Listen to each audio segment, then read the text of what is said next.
तो निश्चित रूप से आप देखें कि उस कवि की उस धार, उस लेखनी के अंदर वो धार थी कि एक अंधे व्यक्ति को और जो पूरी तरह से जंजीरों में जकड़े हुए व्यक्ति को इतनी हिम्मत दी कि वहां ताज पर ऊपर बैठे हुए सुल्तान को जो है उन्होंने मार गिराया अपने तीर से, शब्द वेदी बाण से।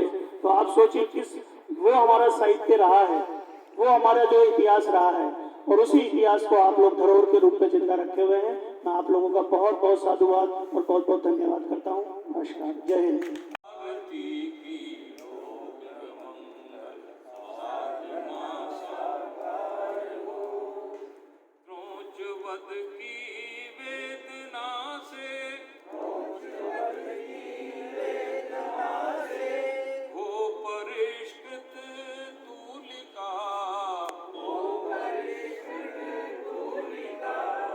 बन गई आदर्श जग का,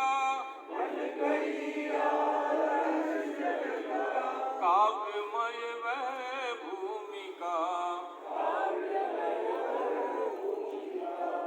आदि कवि के मूल अपनी, दृष्टि का आधार हो, भारती की लोक मंगल साधना साकार हो, कंबु तिरुवल्लुर कबीरा, चेतना के व्यास हैं, सूर तुलसी भारतेंदु, भारती रविदास हैं, आत्मविस्मृत चेतना में,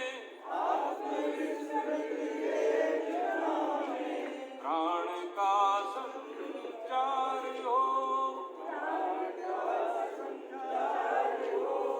भारती लोक मंगल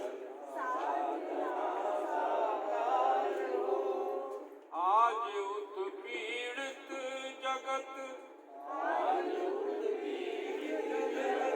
संघर्ष से प्रतिशोध से,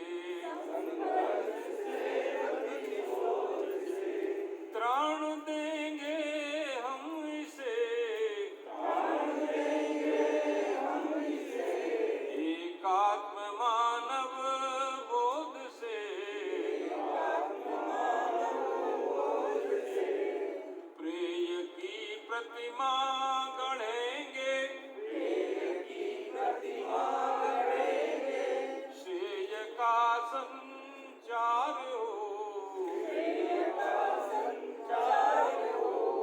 भारती की लोक मंगल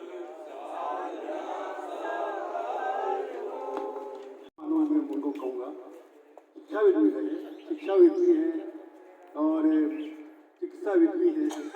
एक बहु डायमेंशन का एक व्यक्ति हमको मिला और वो उसका श्रेय आदरणीय हरिहर जी को और योगीराज जी को दोनों को जाता है। आदरणीय डॉक्टर विपिन योगी जी हमारे बीच में हैं, जो स्वयं डॉक्टर हैं और एलन कैरियर इंस्टीट्यूट में वाइस प्रेसिडेंट के पद पर इस समय काम कर रहे हैं। और 3-4 प्रांतों को आप देखते हैं, एलन वालों को बहुत बड़ा आपके पास जिम्मेदार जिम्मा है शिक्षा का और चिकित्सा का। आप जननी हॉस्पिटल जो वहाँ है आरकेपुरम में, आप उसके संस्थापक हैं। मैं निवेदन करूँगा भाई योगी जी से कि पधारें और आगे सब अपने मन की बात करें। आदरणीय योगी जी।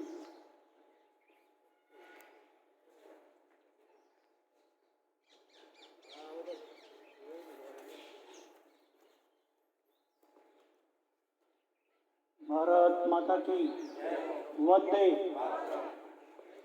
माँ चरमण्यवती के तट पर पवित्र धाम मौजी बाबा की गुफा के आंगन में सभी साहित्यकारों के समक्ष मेरा वंदन है, मेरा प्रणाम है। मंच पर विराजमान ट्रस्ट के संचालक भाई विष्णु जी शर्मा और मंच का संचालन कर रहे हमारे परम आदरणीय रामेश्वर जी भाई साहब, आप सब लोगों ने मुझे यहाँ पर बुलाया और ये सम्मान दिया, इसका मैं आप लोगों का ऋणी रहूँगा, क्योंकि इतने बड़े बड़े साहित्यकार यहाँ मेरे समक्ष बैठे हुए हैं जो राष्ट्रीय और अंतर्राष्ट्रीय स्तर के कवि और रचनाकार हैं।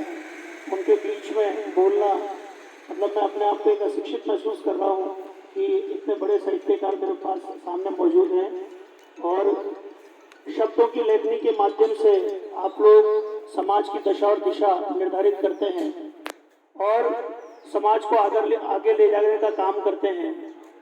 आप लोग हर रस में निपुण हैं, जिससे जीवन जीने की जो शैली है, जो कला है, वो विकसित होती है।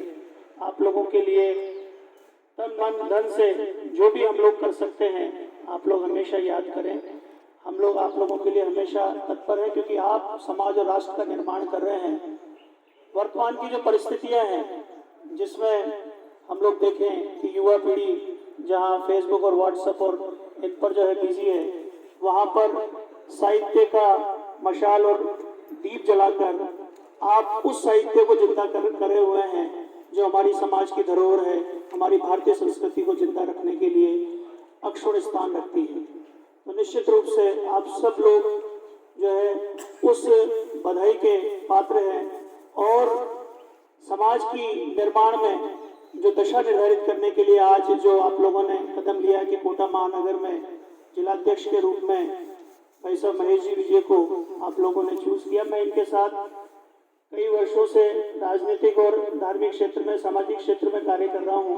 भाई साहब से हम लोगों ने जो सुपोषित माह अभियान जो हमने कोटा में चलाया था, उसके अंदर भी इनसे उस समय जो है मदद ली थी और इनका मार्गदर्शन लिया था। तो निश्चित रूप से आज ऐसी कहना चाहिए कि जो हस्ती हमारे बीच में जो समाज के उत्थान में निरंतर कार्य कर रही हैं, वो आज इस साहित्य परिषद का जिलाध्यक्ष के रूप में अगर हिस्सा बन रही है तो ये हमारे लिए बहुत बड़ी बात है। मैं चाहूँगा एक बार जोरदार तालियां बजाकर इनका हम लोग स्वागत करें।